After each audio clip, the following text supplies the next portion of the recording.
How's it going, everybody? I am Jeff Hoak here with Kevin Perdios and Chris Henrique here for episode 6 of Shorthanded Takes, a Boston Bruins podcast brought to you by Couch Guys Sports, sponsored by Shocked Energy. We are 4 to 5 games in the books finally. A couple rough games for the Bruins, couple good games for the Bruins, mixed up a little bit in the middle. Some good stuff, some bad stuff. We're going to go all over all that today. Kevin, just your rundown really quick of those last few games. You don't have to get too deep because we are going to get into it a little bit more a little bit later, but just a slight overview of what you saw those first couple games, other than the phone throwing for the Flyers game that you just watched highlights of. Yeah, I mean, overall, I you can have the generic, our top line's great, our top line's this, so my overall take, I'm going to stay away from that because we're going to live and die by our first line anyways, but it was good to see production out of the other lines besides that. The Charlie Coyle line got going, Taylor Hall found the back of the net. Jake DeBrusk is on, playing really good hockey right now. So it's good to see. It's good to see production coming from somewhere. Excuse me, other than the top 6 or top 3, I should say. So that's really, my main one right now. Our goaltending situation is kind of what we expected. I think they're good, not great. They're going to get the job done, but they're going to let some weak goals in. And you have to be able to expect that going into each game and make up for it, whether it be defensively or offensively on the scoreboard. Yeah, the Flyers game, like you just mentioned, yikes. Like I said, we'll delve into that a little bit more here in a minute. I'll leave that one. I'm going to toss to you on that one when we get to that one. I'm going to break it down game by game. You're going to have one game. He's going to have the other. Before we get going, though, I just want to read our sponsor, Shocked Energy. Ever feel unable to focus, tired, or just low on energy? We understand that feeling. We understand it so well that Shorthanded Takes, a Boston Bruins podcast, is brought to you by Couch Guys Sports Network and sponsored by our friends over at Shocked Energy. Shocked Energy is a drink made by gamers for gamers. Head over to shockedenergy.com and use the promo code CGSN today for 10% off your order. That is CGSN for 10% off your order today. Check out their green apple flavored box or even their watermelon flavored box. And don't worry, we ship worldwide. That's right, worldwide. Get your Shocked Energy today. Let us help you gain your focus and energy back. That is CGSN for your 10% off your order. So we had 3 games in between now, in between the Sunday and our last time we met. We had the Flyers, the Sabres, and the Sharks. We was a loss, a win, and a win. Funny enough, one of the loss, Swayman was in net. The wins, Ullmark was in both net for both games. So I'm just gonna rip the Band-Aid off right now. So this is what we're gonna do. Kevin, we'll start with you. I'll let you break down that Flyers game, what you saw, and then we'll jump over to Chris, and he can give his thoughts on what happened in that Sabres game. So Kevin, you go first with the Flyers. Yeah, I think I concluded this by saying, we last episode when we said, could any of these games be a trap? And I kind of thought the Buffalo game might have been a trap. I don't know why, but it turns out the Flyers game was the trap, and it was kind of for the exact reason I said. Without playing much hockey, they came out flat. To me, they just looked flat.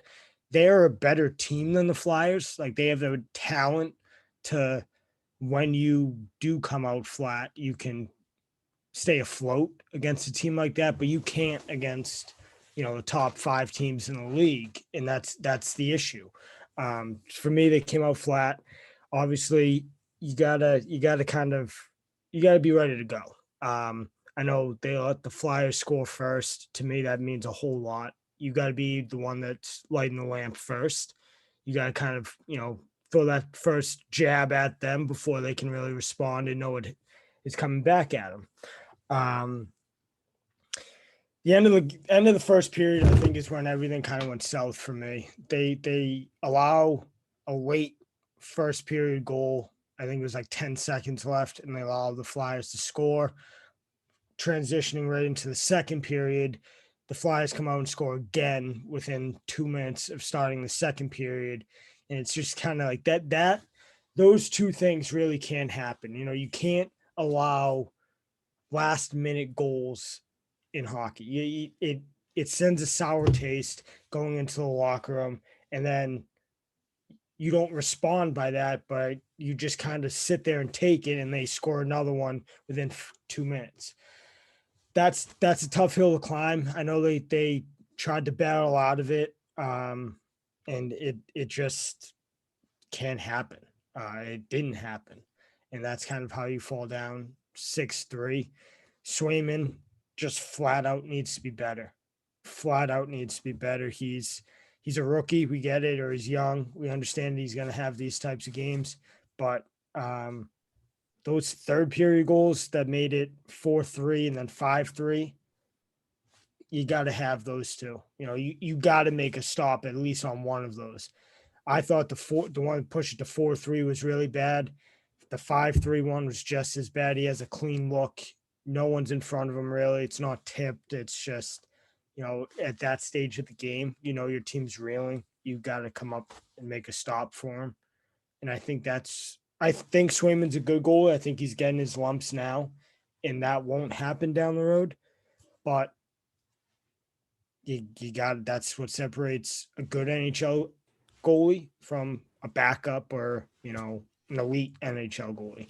So with that being said, we go from one goalie down to the other goalie. And this was one of Chris's predictions to end the last show, that Ullmark was going to shock these one of these games. And he ended up playing both games. I'm going to give him the Sabres game. They dominated in that game 4-1. Chris, Ullmark, you said was going to look good, and he did just that against his former team. Yeah, it was nice to see that, especially coming off of that loss that the Bruins had to the Flyers. You know what I mean? They played such a sloppy game, like Kevin said. So, and then to come off of that, and obviously the Sabres, they were undefeated, coming into that game, and Buffalo is Buffalo still, But no, Ullmark, he played really, really well. I mean, 35 saves in the game, and he had a couple of really really good saves throughout the course of that game as well. You know what I mean? In the first period, stopped 15 shots. Sabres, tried to mount something early on in the game, but Ullmark was solid throughout. So that was impressive to see that from him, especially with, some conversation we had on the podcast last couple of weeks talking about whether or not Sweeney paid the right guy, or did Sweeney pay too much for Ullmark. So it was nice to kind of see him coming off of a rough preseason and get his first Bruins game under his belt. The other piece I like the fact too is that, the offense continues to get offense from multiple different players, and it's multiple different lines, and it's not just the first line. And that was a fear of mine. I fear that quote perfection line would have to be perfect every single night. In this case here, though, Charlie Coyle with a goal. He had 2 assists. He had 3 points in the game. Taylor Hall scored, and that crowd of like 7,000 fans tried to like lamely boo him over the course of the night.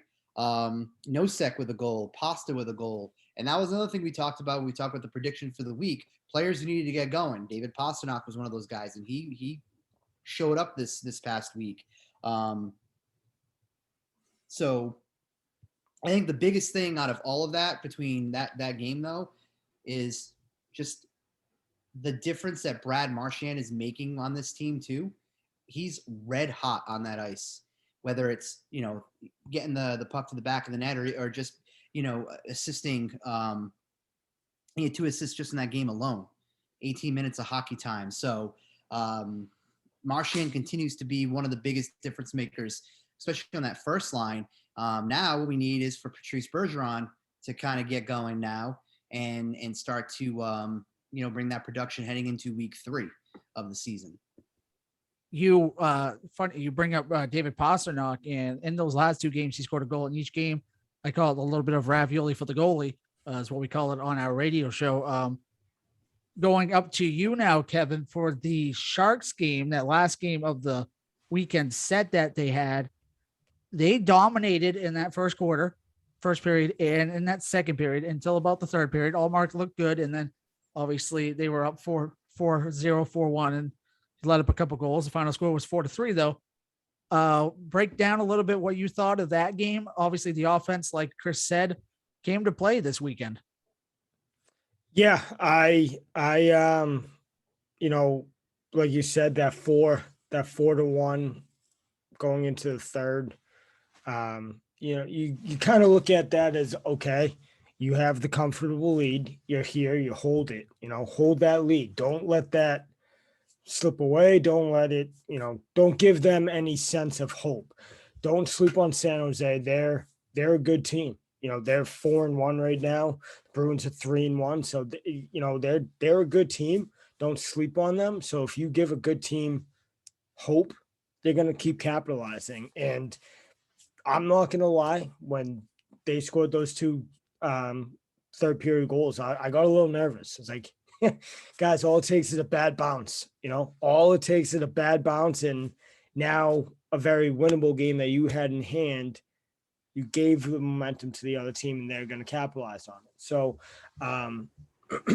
overall, good to come out. It's a good team win, good overall win. Like Chris was saying, on the Patrice Bergeron aspect, 2 assists. I'm fine with that. It's good to see him getting there. 5 shots on net, which is what I really liked about him. It's good to see, he is throwing the puck on net, and eventually one of those is going to go in. So I'm all right with that. But one of the guys that kind of stood out for me, Derek Forbort. Yep. I was like, I didn't expect it. He was all over the stat sheet. I think he had a goal and assist, couple shots on net. He had a goal and assist, 2 points, and 2 shots on goal on that game. Yeah. So, that's good to see. Passes obviously lighting it up. Marchand also Jake contributed. DeBrusk had a goal in that game as well. Right.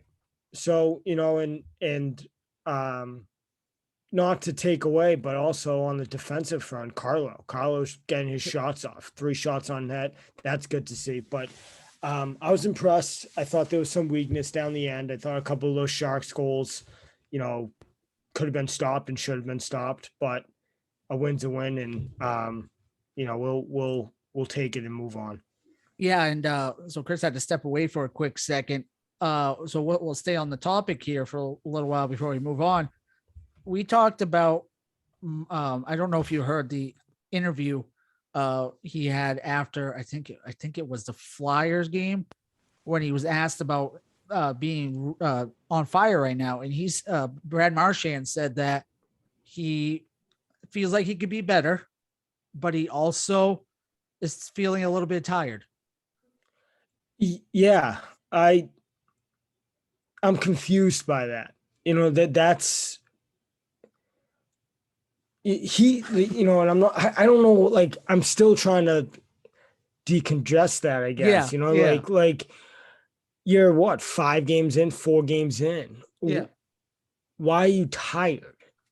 It almost wants me, like, I almost want to ask this in the most like respectful way possible, but like, did he have COVID or something?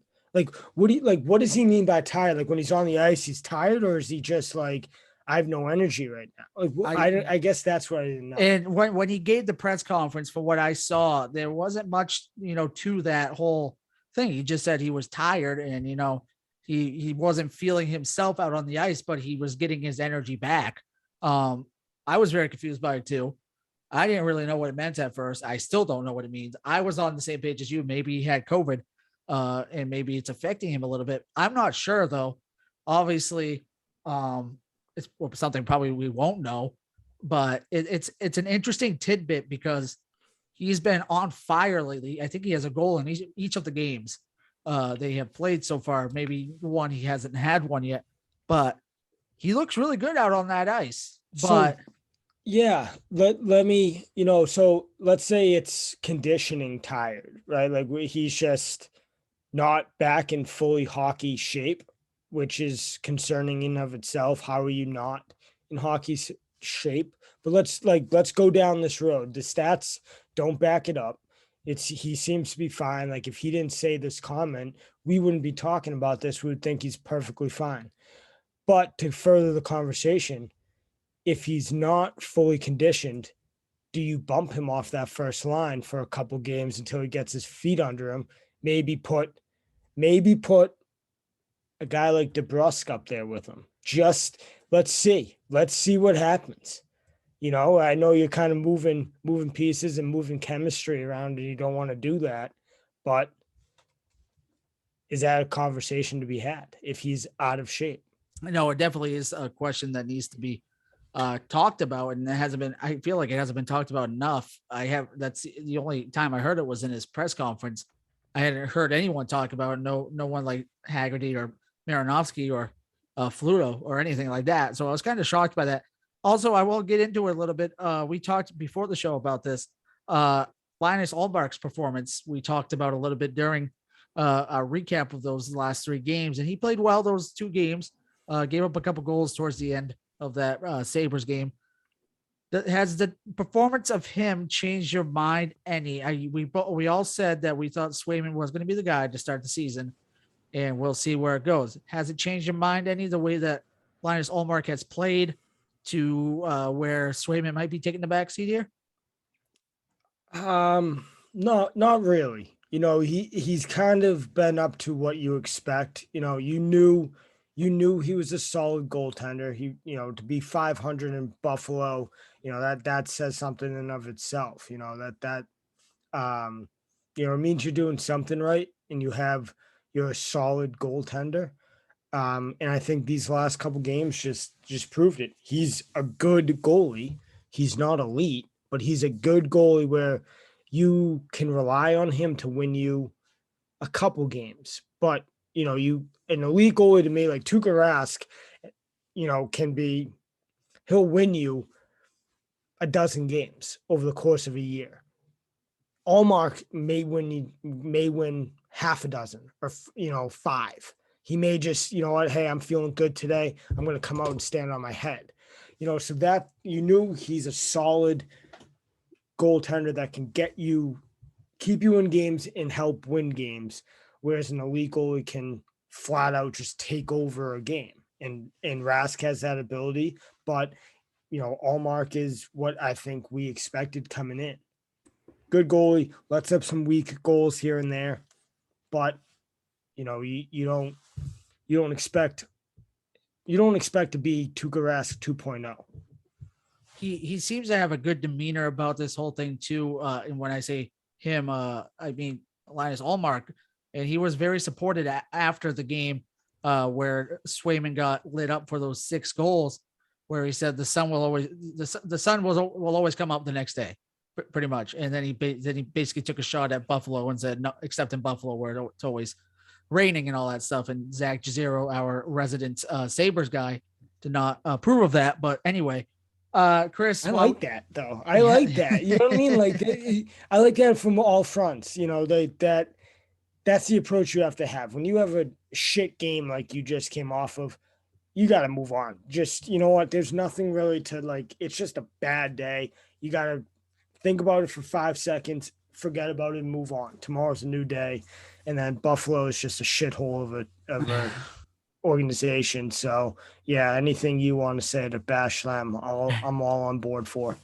Chris, while you were gone, we were talking a little bit about the Linus Ullmark situation, whether or not he changed your mind any. I know you were on the Ullmark train a little bit to start. Anyway, the biggest thing we were talking about though, and before we move on to whatever we wanted to talk about next, is the Marchand situation where he had that interview after one, I believe it was the Philly game, where he said he was feeling tired out on the ice every now and then. He said he wasn't up to his speed yet. Does that worry you at all? Not really. I mean, the season just started. You know, so I'm not, I guess, saying like these guys should have their full ice legs, I guess, so to speak, you know, right out the rip. I think that the production that he's given this team and the way that he's played to start the season, I don't think gives, much cause for concern from that standpoint. If he, they played 4 or 5 games already. So if, there was minimal points that he's put up so far, or he's just looked poor on the ice, then I would say, yeah. But it's only just a few weeks into the season. Now, if he's saying he's tired and it's January, end of December, then I'd be concerned, because there's no reason why that he shouldn't have his, legs underneath him, so to speak, to get through the season going. So I'm not worried about it right now. I think his production on the ice kind of speaks for itself, and I don't think we should, have cause for concern just yet. I love it. So we recapped everything, all those last 3 games. We talked about the performance of Linus, Ullmark, those last 2 games, and Chris talked about Pastrnak heating up in his role, and he predicted that, and he also predicted Ullmark being good as well. So I mean, he hasn't had to go into the penalty box yet. So you are 2 for 2 so far there, Chris.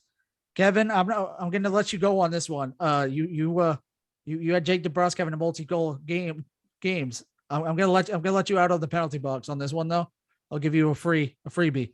But that will next time that happens next week, I'm making Chris put you in the penalty box. So be ready for that. All right, deal. We talked about Marchand rolling right now, DeBrusk rolling early on. Before we get to closing thoughts in next week, I want to dive in a little bit. This is a little bit of a fun thing that has been going on around Twitter. The Foligno effect is what I call it. There is one man that is tearing apart the locker room right now, splitting it down the middle. I wouldn't even say down the middle, splitting it, not even 2/3, but candy corn. We all have our thoughts on it. I hate it. I'll admit it. I absolutely hate it. We all saw the video of Foligno making Pastrnak try it. Did not like it. We all saw Curtis Lazar in the background just take a handful and just pop it like a pill. Everything in that video was just wrong to me. Kevin, I need your opinion on this, and I need Chris next. But Kevin, candy corn, this is our moment to either praise it or hate it. Halloween's coming up on Sunday, so let's throw a little bit of a trick or treat in here. Let's talk about candy corn here for a second. And do you agree with Foligno, the candy corn ambassador of the Boston Bruins? I'm somewhere in the middle of the two.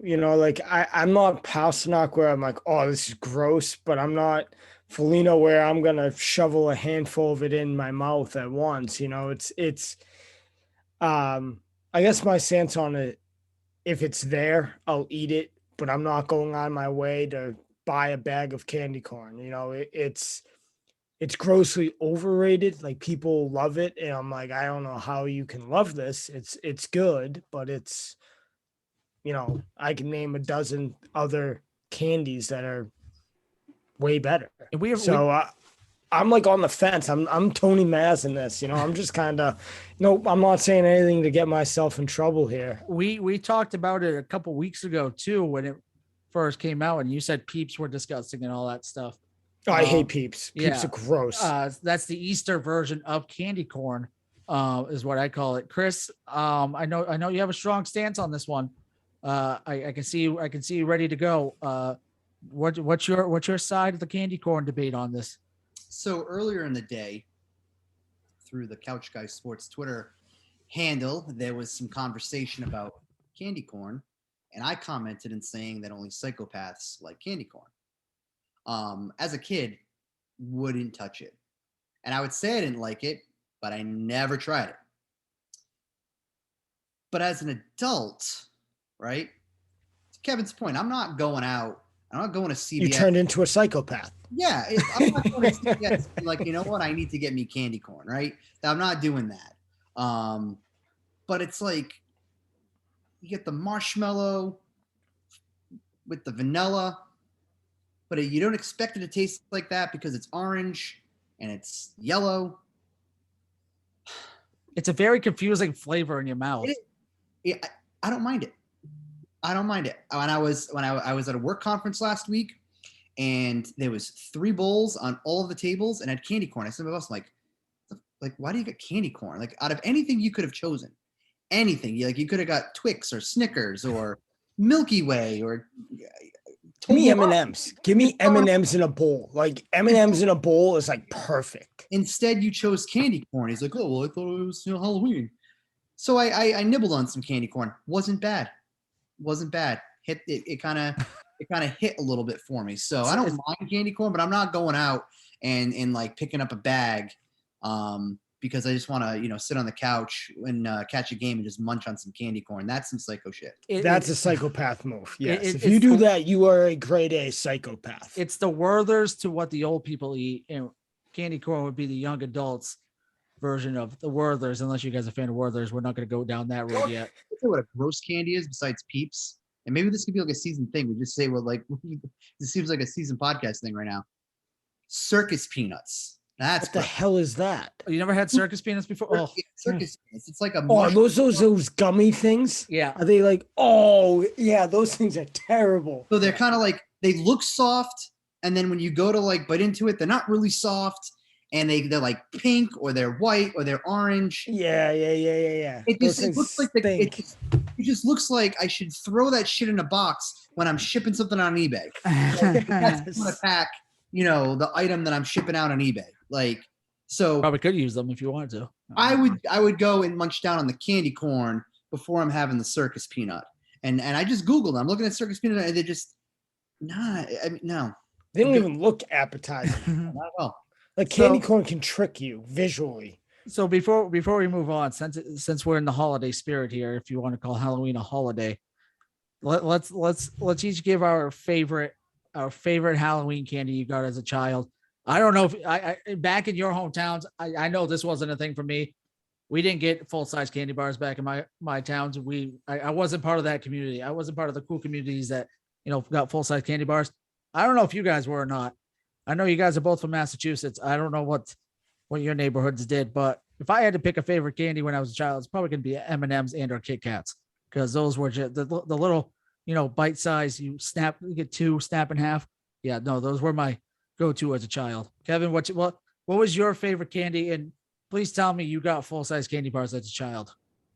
Yeah, we had a few houses in our neighborhood that would give them out. So you obviously hit those first, because once word got out, everyone went there. Yeah, of course. So we went there. We would hit those houses first, sprint there, right as it's starting to get dark. I'm a Reese's guy. I think I've always have been and always will be. Reese's has a way to my heart. Yep. So I think, Holocaust. Oh man. Whoa. Whoa. Did not mean that. Easy now. I am so sorry. Did Easy not now. This mean is that. a children. This is a family show here. Apocalypse. Yeah. Apocalypse is coming. Wow. Yikes. All right. Oh man. I'm not cutting that out. I hope you know that. That one just slipped right out. That's staying right in there. You can and if you call this the Holocaust episode, that's getting taken off. That's taken out. That's not going on Apple Podcasts. Oh that's what man, no, that will immediately get us in trouble. Lordy. I am so sorry. Anyway, Al, bad news for you. Al, bad news. Kevin, you will have Kevin on the microphone. Kevin, we got to kick Kevin off the show, dude. I'm so exactly sorry. What now. you expected would have happened. Oh, good Lord. Man, I am so sorry for everyone out there that's listening. I am so sorry. I did not mean to do that. That slipped. Don't cancel me yet. I swear to God, I didn't mean to do that. Hashtag cancel Kevin Perdios. Yeah, right. Oh man, apocalypse. That's what I meant. Apocalypse is coming. I'm stacking up on Reese's. With that said, I'm going to shut my mic off before my mouth just starts word vomiting. Chris, I don't know if you can top that one or not. I don't know if there's any kind of candy that you got that you can top with that. Did you get full-size candy bars as a child? I don't recall full-size candy bars. I will forever will Kit Kats are my candy. So I used to love Kit Kats and Nestle Crunch. Oh yeah. Unfortunately, Reese's peanut butter cups do not bring to me one of the most terrible times in the history of the world. But I actually don't really like Reese's peanut butter cups because I don't like peanut butter. So Really? Well, that yeah, makes I'm sense, not. but Yeah, I don't like peanut butter. I grew up that way. But here's the funny thing: like I can eat peanuts. I love Screwball, which is peanut butter whiskey. So, but I can't have peanut butter. I don't have a palate for it. I think it's gross. But yeah, Kit Kats are my favorite. But I'm gonna tell you the least favorite thing and the stupidest thing that I got was I used to have a neighbor, and every year all he handed out was bags of potato chips, and the chips was a white bag, and in red letterings it just said potato chips, and Oh, boy. that's what he handed out for Halloween. no. Was a bag of No. potato chips. Oh boy. So, that's the house. That is the house that gets TP'd, egged, whatever you want. That's the house that hands out toothbrushes and floss. That's the dentist house down the street that would do that.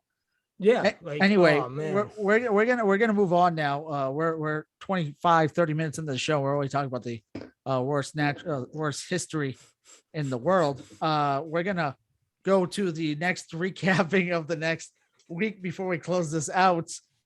So looking at ahead, we got 3 games between now and the our next episode.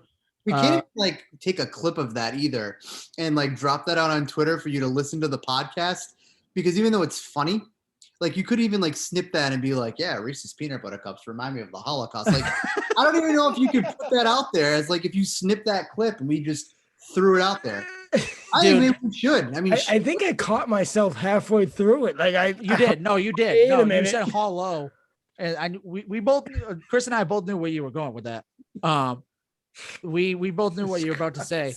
I will clip that and I will send that to you tomorrow, Chris. And you can put that on our Twitter page if you really want I to. don't know if we should. I'll send it to you anyway. If you want it anyway, you can have it. It's yours to have. We have to get like a segment of like edits or whatever, like just clips like that, where that would be hilarious. Just like uncut, shorthanded takes. You know? Oh Lord, that would be the first one on the list. Honestly, that was the first one I can remember. Anyway, closing it out the next week. As we're recording this is a Tuesday, so technically tomorrow, or if you're listening to this today, they will be at the Florida Panthers tonight. Then they have a back to Ullmark's in goal for that game, by the way. And then Thursday will be at Carolina. Jeremy Swayman will be in goal for that game, and then they will host the Panthers on Saturday. And that would be at home. No idea who's in net for that one yet. I want Chris really quick.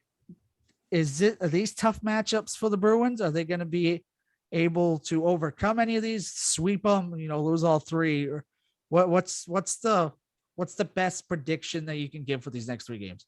So they're playing. So the Panthers are undefeated. They're 6-0.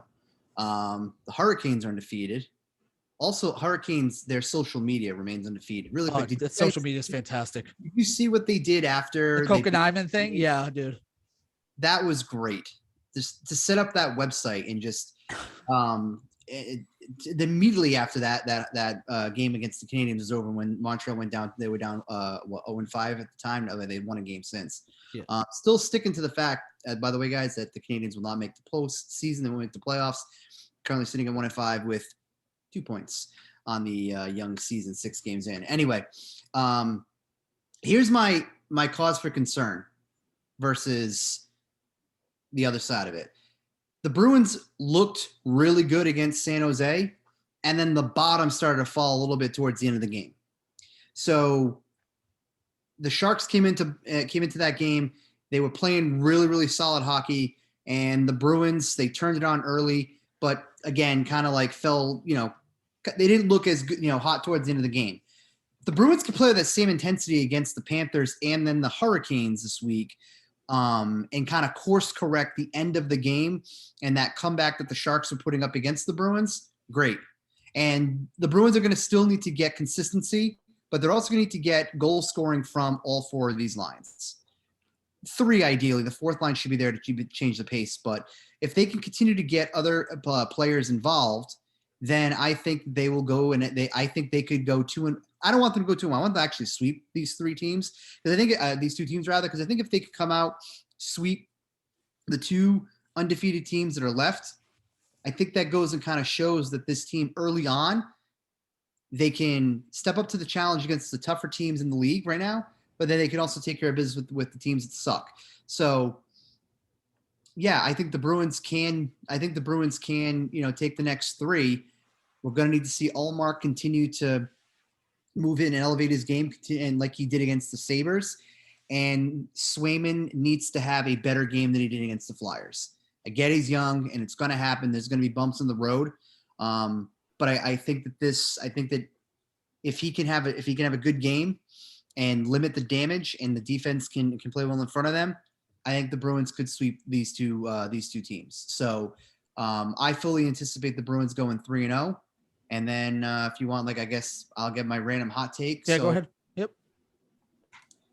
I think we're gonna if Studnicka is still up on the team with the club, I think Studnicka 4 points next week for Studnicka. Wow. Between 3 games. That's my hot take. That's pulling it out of my ass right there too. I hope so. I hope Studnicka does that. That'd be nice. I would like that. That would be huge. Over to you really quick, Kevin. So tomorrow's expected goalie matchup between the Panthers and the Bruins is Linus Ullmark, and expected to go tomorrow is Sergei Bobrovsky. Probably between him and Spencer Knight. Spencer Knight's probably the better of them right now. He's one of the Bobrovsky's one of those guys they gave a big contract to, and then they found out that they had a better goalie down below and all that stuff. I don't know how it took them. Did they watch any Olympic hockey game? You watch this kid, and you're like, oh man, I'm a huge Spencer Knight guy. I'm not. Yeah. I could do a whole podcast to him, but yeah. You watch that kid in the Olympics, and you're like, oh man, this kid's special. So, yeah, go ahead. Breaking it down really quick between these two teams, with the Panthers, I'm just going to stick with the Panthers here because we already know about the Carolina Hurricanes and how they do. They don't have Dougie Hamilton anymore. That's really all they have. And they have obviously Kokoninen, but they really have the same team. The first line for the Panthers right now is on absolute fire from last time I checked. And that first line is Barkov, Ekblad, Huberdeau, Bennett, and Reinhardt. And then compare that to the first line of the Boston Bruins. It's a matchup made in heaven between those two. That's the two first lines you want to see on the ice. Is there any way you can stop this red hot first line of the Florida Panthers? Because, like I said, Alexander Barkov and Ekblad is on fire right now as it is. Yeah, my initial answer of how I want to say, yeah, you can stop them. But the way you stop them, the style of play in the NHL doesn't suit anymore. The way the game is going, and the way you stop them is you run them through the boards. You get physical with them when they step into your zone. They're met with a defenseman, a forward, or whatever, hitting them into the boards. You get physical and you just make them second guess. Keeping their head down, they know anytime they set foot over the blue line, they're going to get hit. And I think that's how you slow those type of lines down. I think that's how you've slowed the Bruins first line down, where you can make a strong case that that's the best line in hockey. The Bruins first line, you can make a very good case is the best line in hockey. The way you've stopped them or tried to stop them in the past, come playoff time, put a body on them, hit them, make them second guess any decision they make going into the zone.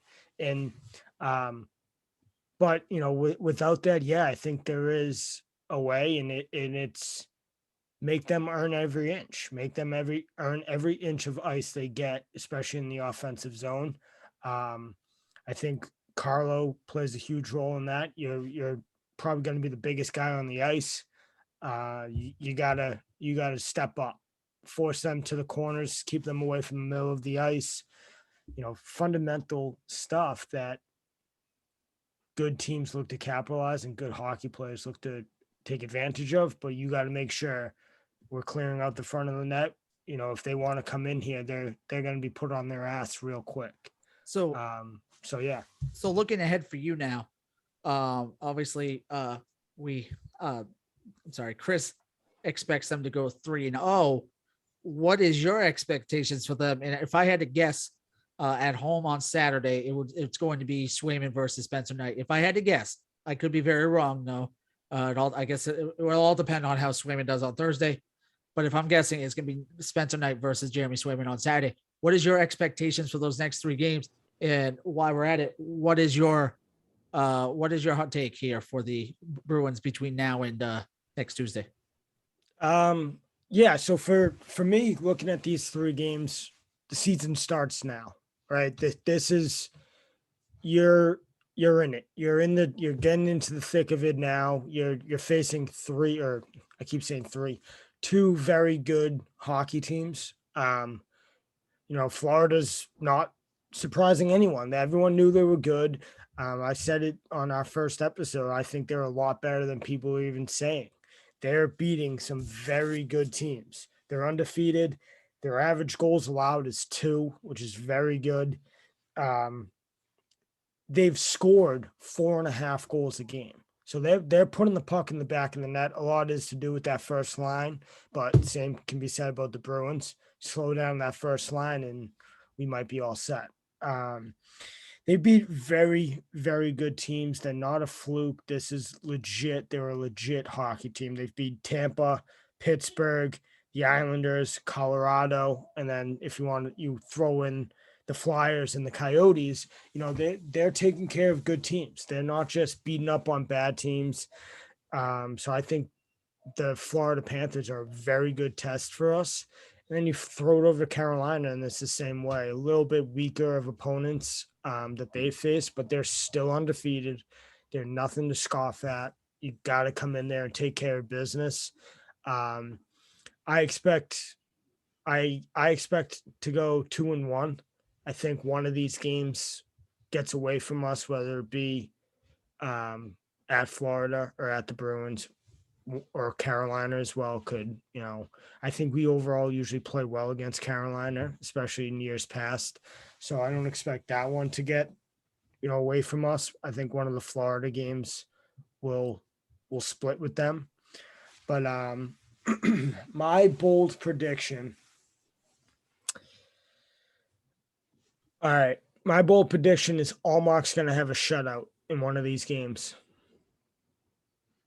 I think he's playing pretty well, and I think he just takes over a game like we said he has the ability to do. And I think this is one of the games where he gets a shutout. I like it. It's totally possible. I could also see Swayman bouncing back and having a shutout too. It could go either way. And Swayman against Carolina is going to be a tough test for the rookie for sure. Because just like I said, with the first line of Florida there, that second line of Carolina is looking really good as well. It looks like everyone was wondering, especially with the line that Dougie Hamilton was on, how they would bounce back without him. And they have done pretty well so far to bounce back. Looks like they haven't missed a step. Either way, that's how we're going to end our show today. It's been another fun week. We got to talk about candy corn. We got to talk about Halloween. We got to talk about the worst event in the history of the world. It happens. Sometimes ended last week for the Red Sox, and it was a terrible, terrible time. Yeah, that's exactly what it was. That is exactly what it was. As I am watching the World Series in the background right now, with a little tear shutting down my eye because I know that it could have been the Red Sox. But this isn't that. They're Chris, they are doing their final show tomorrow, Wednesday, right? I believe. Their podcast. I can't remember the name of the podcast now. Inside the Triangle. Yeah, we're doing the season finale tomorrow, recording it, so it should be the 3 of us. Should be Al, Jared, and myself. Last week we had Zach on, But yeah, so we're gonna get some stuff to talk about. I actually, in the spirit of, I don't know if you like, for the people who follow Couch Guy Sports and our Twitter handle, the guys have been tweeting a lot of like teasers over the course of the last couple of weeks of whether it's new bloggers or sponsors or a lot of the hype that we have that's going on. I'm gonna start doing that with some of the articles for the Red Sox for this for the off season, and I'm gonna have one that I'd like to have Friday that I'm gonna tease out on the one player that the Boston Red Sox absolutely should sign this offseason. Kevin and I just looked at each other. I could tell. No, I'm going to tell you now, it is not Carlos Correa. Oh, okay. Okay. That's not mine then. Not. I'm not going to say who the player is, but I'll let you guys be surprised when it comes out. I'm hoping for Friday to drop this down, but I think this is the one player under the radar that the Boston Red Sox should sign 1-year deal. Ooh, 1-year deal. Okay. I like it. I like it. Big name guy or no? Can't say. Can't say. Okay. And that's a great tease. So check out that podcast on Thursday when that releases. And then check out his, Chris's article on Friday. And check out any of our articles on Couch Guys Sports. Follow us on Twitter. We always have something weird or fun going on. Regardless, once again, this is the Short End It Takes podcast, a Boston Bruins podcast. This was episode 6, brought to you by Couch Guys Sports and sponsored by Shocked Energy. Just go to shockedenergy.com and use promo code CGSN today to get 10% off your next order. I'm Jeff Hoak. That's Kevin Perdios. That's Chris Henrique. You guys have a great weekend. Have a great Halloween, and we will see you next Tuesday. Peace.